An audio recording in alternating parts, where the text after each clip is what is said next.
CIGTV News Update, I'm Donna Bush. Thanks for joining us as always. Tomorrow, Wednesday, May 31st, the new government will be sworn in. The new Premier, Deputy Premier, Speaker of the House, Deputy Speaker of the House, ministers, official members of Cabinet, and members of the Legislative Assembly will all be sworn in the Legislative Assembly. Now, on Monday, Her Excellency Governor Helen Kilpatrick issued a statement on Monday evening stating she met with elected representatives, the Honorable Alden McLaughlin, the Honorable McKeeva Bush, Mr. Moses Colonel, Mr. Austin Harris, and Captain Eugene Ebanks. She noted that Mr. McLaughlin provided her with evidence that he had sufficient support to form a government of national unity. Accordingly, she said, I have signed the proclamation to call a session of the Legislative Assembly for 10 a.m. on Wednesday, the 31st of May, 2017, for the purposes of swearing in all newly elected and appointed members of the Legislative Assembly, voting for a premier pursuant to Section 49(3) of the Constitution of the Cayman Islands and other attendant matters. Mr. McLaughlin has indicated that he will be seeking election to the position of premier and Mr. Bush to Speaker of the House.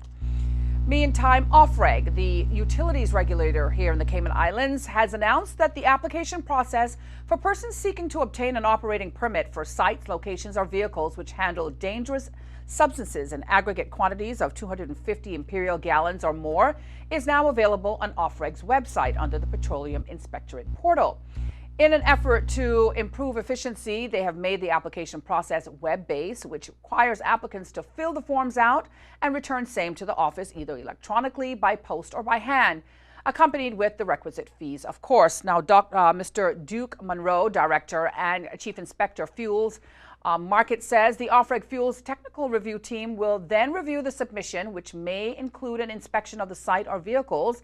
The application will then be forwarded for consideration by the board, and permits will also be issued electronically, but must be printed and displayed at the regulated premises or in the permitted vehicles. For more details on this or to answer your questions, you can give them a call at 946-4282 or email fuels@ofreg, that's ofreg.ky. Well, more than 80 teenagers, including a group from Kim and Brack, attended the first ever Youth Empowerment Conference, #IAM2K17, last Friday. The 6-hour event, staged by the Department of Children and Family Services at the Family Life Center, was held in partnership with the National Youth Commission. Other agencies included the Youth Services Unit and the National Drug Council. Deputy Director of Clinical Services in the DCFS, Paulinda Mendoza Williams, introduced the keynote speaker, Javier Sanchez.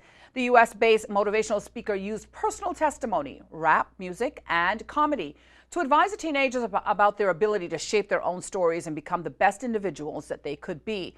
He encouraged them and others not to ask what they wanted to be when they were older, but rather what they wanted to be now. The one-time youth development worker in Grand Cayman told teenagers that their potential was limitless, warning that if they did not determine who they would become, others would make that decision for them. Mr. Sanchez also advised them that chasing wealth for wealth's sake was no substitute for finding happiness and self-worth through helping others.